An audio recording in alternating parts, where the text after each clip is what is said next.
2029 సార్వత్రిక ఎన్నికల నాటికి వైఎస్ఆర్సీపీ రాజకీయ మనుగడే ప్రశ్నార్థకంగా మారడం ఖాయమని ఒకవైపు తెలుగుదేశం పార్టీ నేతలు చెప్తూ ఉంటే, మరోవైపు వైఎస్ఆర్సీపీ నేతలు మాత్రం 2029 సార్వత్రిక ఎన్నికల్లో అధికారం మాదే, అధికారంలోకి రావడం మేము ఖాయం, దాని తర్వాత హోంశాఖ మాదే అంటూ కొంతమంది ఇప్పుడు బీరాలు పలికేటువంటి ప్రయత్నం చేస్తున్న నేపథ్యంలో అసలు దీని మీద మనం పూర్తి స్థాయిలో విశ్లేషణ చేసుకుందాం. ప్రస్తుతం మనతో పాటు ఉన్నారు ప్రముఖ రాజకీయ విశ్లేషకులు కృష్ణకుమారి గారు. మేడంతో మాట్లాడారు.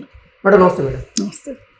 అసలు వైఎస్ఆర్సీపీని వరుస అరెస్టులు అలాగే వరుస వలసలు సతమతం చేస్తూ ఉన్నాయి. 2029 సార్వత్రిక ఎన్నికల నాటికి వైఎస్ఆర్సీపీ రాజకీయ మనుగడ ప్రశ్నార్థకం అంటూ ఇటు టీడీపీ నేతలు చెప్తున్నారు.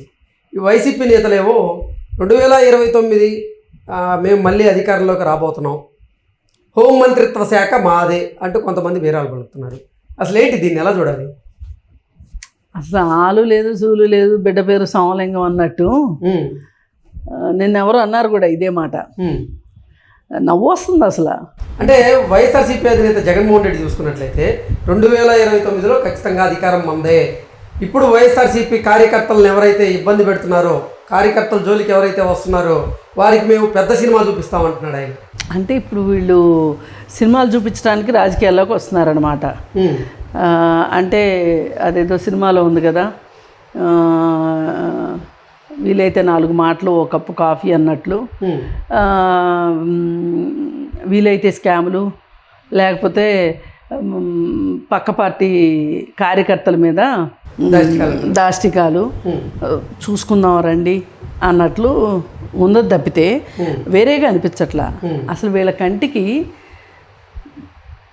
అసలు ఈరోజు వైఎస్ జగన్మోహన్ రెడ్డి చేయాల్సిందేంటి? ఒక ప్రతిపక్ష నాయకుడిగా అధికార పక్షం చేసే పనుల్ని ఎండగడుతూ ప్రభుత్వాన్ని అసెంబ్లీలో ప్రతి విషయంలోనూ నిలదీస్తూ, అంటే మంచి పనులు కాదండి, ప్రజలకు చేయవలసిన పనుల విషయంలో ప్రజలకు ఏమైనా ఇబ్బందులు ఉంటే వాటి విషయంలో నిలదీస్తూ ప్రజల కోసం పనిచేయాల్సిన ఈ వ్యక్తి ఆయన మాట్లాడే మాటలు చూస్తే ఇలాంటి వ్యక్తికి కదా మనం 2019లో ఇచ్చి రాష్ట్రాన్ని నాశనం చేసుకున్నాము అని ప్రజలు ఇంకొకసారి తల మీద నెత్తి మీద ఎవరి నెత్తికాళ్ళు కొట్టుకునేటట్లుగా ఉన్నాయి తప్పితే అతని మాటలు అతనికి ఏమాత్రం బుద్ధి రాలేదు. చూడండి, నేను బెయిల్ పైన ఉన్నాను, అయినా ప్రజలు నన్ను నమ్మి నన్ను సీఎంని చేశారు, ఎన్ని ఆశలు పెట్టుకుని చేశారు వాళ్ళు, నేను ఆశలు వమ్ము చేశాను, అందుకని నన్ను ఇంటికి పంపించారు.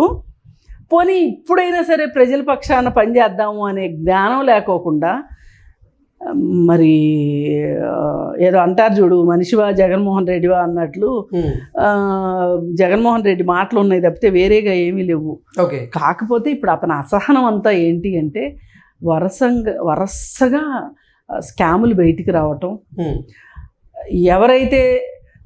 ఎవరితో అయితే కలిసి స్కాములు చేశాడో, ఎవరితో అయితే సూట్ కేస్ కంపెనీలు పెట్టించాడో, ఎవరితో అయితే ఎవరి ద్వారా అయితే డబ్బులు సంపాదించాడో వాళ్ళందరూ లోపలికి వెళ్ళారు ఇప్పుడు లిక్కర్ స్కామ్ విషయంలో. అంటే ఇంకా వెళ్ళాల్సిన వాళ్ళు చాలామంది ఉన్నారు, అది వేరే విషయం. ఈ వెళ్ళిన వాళ్ళు లోపలికి వెళ్ళి ఏం మాట్లాడతారు అనే ఒక టెన్షను జగన్ రెడ్డికి ఉంది. ఈ టెన్షన్లో అతను ఏం మాట్లాడుతున్నాడో అతనికి అర్థం కావట్లా. అంటే ఆయన ఏమనుకుంటున్నాడంటే, కార్యకర్తలకి నేను బూస్టింగ్ చెయ్యాలి, ఈసారి అధికారం మనదే, కార్యకర్తలారా ఈ 4 సంవత్సరాలు దెబ్బలు తినండి పర్వాలేదు, దీనికి డబల్ దెబ్బలు నేను వచ్చాక వాళ్ళ మీద నేను తీర్చుకుంటాను అని చెప్పాలి, చెప్పే ప్రయత్నం చేస్తున్నాడు. కానీ అతని అసలు బాధ ఏంటంటే, కార్యకర్తల్ని కాపాడుకోవడమా లేకపోతే కార్యకర్తలకు బూస్టప్ ఇవ్వడమా అనేది పైకి కనిపించే సినిమా. అసలు లోపల సినిమా ఏంటి అంటే, ఈ లోపలికి వెళ్ళిన వాళ్ళు ఈ కృష్ణమోహన్ రెడ్డి, ధనుంజయ రెడ్డి ఎవరు ఏం చెప్తారా, ఎవరేం చెప్తే తన మీదకి ఏం వస్తుందా. ఇప్పుడు లిక్కర్ స్కామ్ విషయం అందరికీ తెలిసిన బహిరంగ రహస్యం. ఈ బహిరంగ రహస్యం అయినప్పటికీ కూడా కొన్ని వ్యవస్థలు అతనికి అనుకూలంగా ఉండటం వల్ల అతను ఈ రోజు వరకు అతని దగ్గరికి అరెస్టు తాకల, అంటే తుఫాను తీరాన్ని దాట్ల. అతన్ని తాకాలి అంటే ఈ పాటికి నిజంగా అయితే గనక ఏ అదృశ్య శక్తితో అతన్ని కాపాడకపోతే ఈ పాటికి జగన్మోహన్ రెడ్డి దాకా వచ్చి ఉండేది ఆ సెగ. రాలా. అంటే నిన్న మొన్నటి వరకు ఆంధ్రప్రదేశ్లో సంచలనం సృష్టించినటువంటి మద్యం కుంభకోణం కేసులో జగన్మోహన్ రెడ్డి అరెస్ట్ అవ్వడం ఖాయం అన్నారు, ప్రచారం బలంగా జరిగింది. కానీ దానికి ఇక్కడ చూసుకున్నట్లయితే అసలు జగన్మోహన్ రెడ్డికి నోటీసులు ఇవ్వడమేమో తెలియదు, కానీ ఆ కేసులో కాళేశ్వరం కేసులో ఇటు కేసీఆర్ గారికి నోటీసులు వచ్చాయి. కేసీఆర్ గారికి నోటీసులు వచ్చినా కాళేశ్వరం కేసే లెక్కర కుంభకోణమే. ఎందుకంటే కాళేశ్వరం దీంట్లో ఇంకా ఆ వేడి రాలా, ఏ మాటకు ఆ మాట. అక్కడ 300 degrees 400 degrees ఫారెన్ హీట్ వెళ్ళిపోయింది. ఓకే. ఎందుకంటే అంతమంది అరెస్ట్ అయ్యారు, చాలా ఆధారాలు ఉన్నాయి అక్కడ. అయితే నిజంగా జగన్మోహన్ రెడ్డి అరెస్ట్కి భయపడేనా ఇటువంటి వ్యాఖ్యలు చేయడం? అదే నేను అరెస్టులు చేయబోతున్నారు, మనం భరిద్దాం, మన టైం వస్తుంది, మన టైం వచ్చినప్పుడు మనల్ని ఇబ్బంది పెడుతున్నటువంటి అధికారులకి మనం సినిమా చూపిద్దాం, అదే ఆ ఉద్దేశంతోనే అంటున్నాడు. ఇవన్నీ సరిపోయినట్టు రామాయణంలో పిడకల వేటలాగా ఇప్పుడు ఈ నందిగం సురేష్ వైఫ్ వచ్చేసేసి వాళ్ళ ఆయన్ని అరెస్ట్ చేశారని చెప్పి ఆవిడ వీరంగం వేయటం మొదలుపెట్టింది. అందరూ నన్ను కాబోయే హోమ్ మినిస్టర్ అంటున్నారు, రాబోయే కాలానికి కాబోయే హోమ్ మినిస్టర్ని అని చెప్పి ఆవిడ స్వయం ప్రకటించేసుకుంది. ఇప్పుడు బోరుగడ్డ అనిల్ కుమారు ఆయన ఆల్రెడీ జైల్లో ఉన్నాడు. పాపం ఆవిడకి అవకాశం దక్కకోకుండా వీళ్ళకి దక్కటమే. ఇప్పుడు వీళ్ళందరికీ ఎట్లా ఉందంటే హోమ్ మినిస్ట్రీ అంటే ఏదో చెమ్మచక్క ఆడుకున్నట్లుంది తప్పితే వీళ్ళకి వేరేగా అనిపించట్లా. అసలు ఏమనుకుంటున్నారు, పోని ఇంతకుముందు హోమ్ మినిస్టర్లుగా చేసిన వాళ్ళు ఏమైనా పెద్దగా చేసేసారా అంటే అది లేదు. ఒకవేళ నిజంగానే జగన్ వచ్చినా మీరు పేరుకే హోంమంత్రులు కానీ మీరు చేసేది ఏమీ ఉండదు. ఇది ఒక ఫ్యాషన్ అయిపోయింది వైఎస్ రాజశేఖర రెడ్డి దగ్గర నుంచి. పెత్తనం అంతా వాళ్ళ చేతిలో ఉంటుంది, కానీ పేరుకు మట్టుకు హోమ్ మినిస్టర్లు ఆడవాళ్ళు ఉంటారు. ఇప్పటికీ కూడా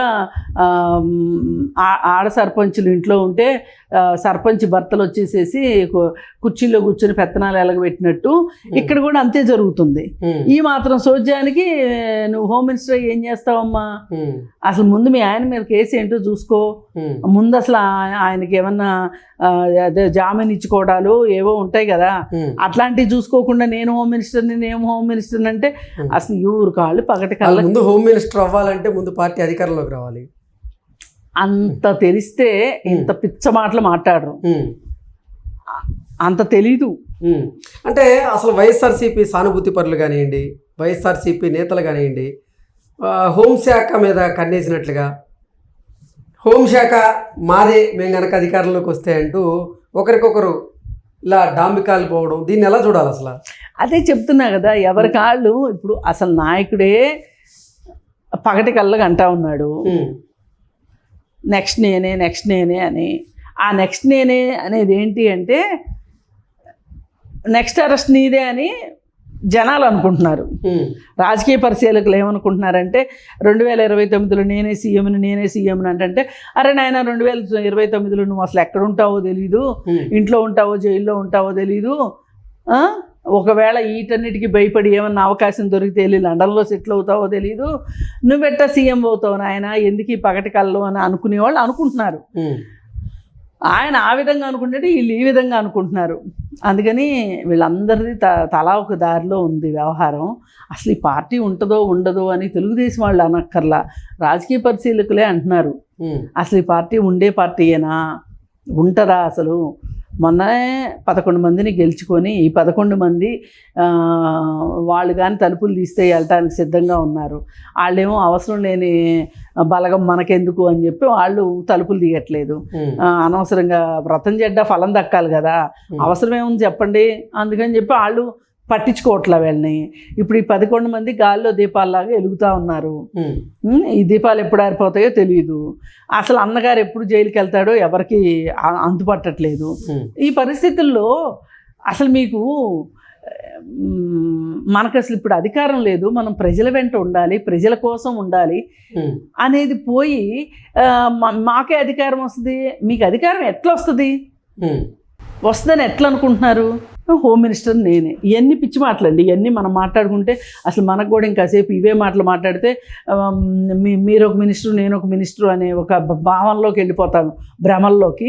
అందుకని దయచేసి హోమ్ మినిస్టర్లు కాదండి కావాల్సింది. ఫస్ట్ మొదటగా ఈ కేసు సంగతి ఏంటో తేలిన తర్వాత మీరు అసలు ఫస్ట్ ఒక ఎమ్మెల్యేగా గెలవాలి, లేదు గెలవకపోయినా కానీ ఎమ్మెల్సీ అయిన తర్వాత మినిస్టర్ అవ్వాలి. ఇవన్నీ జరగాలి అంటే జగన్మోహన్ రెడ్డి గారు పార్టీ వైఎస్ఆర్ పార్టీ ఏదైతే ఉందో ఆ పార్టీ బతికి బట్టగట్టి ఎలక్షన్స్లో పోటీ చేసి గెలిచి మెజారిటీ తెచ్చుకుని అప్పుడమ్మా. అందుకని కొంచెం అంత తొందర ఏం అక్కర్లేదు, మరీ తొందరగా కూస్తే కూడా బాగోదు. అందుకని కొంచెం ఓపిక పట్టాల్సిన అవసరం ఉంది. మీరు వెళ్ళి జనాల్లోకి వెళ్ళి పనిచేయండి, జనాలకు చాలా అవసరం ఉంది. ప్రభుత్వంతో పనిచేయించే దగ్గర పోటీ పడండి తప్పితే పదవుల దగ్గర కాదు అని నాలాంటి రాజకీయ అమాయకులు మాట్లాడుతుంటారు. Okay madam, thank you so much. Thank you.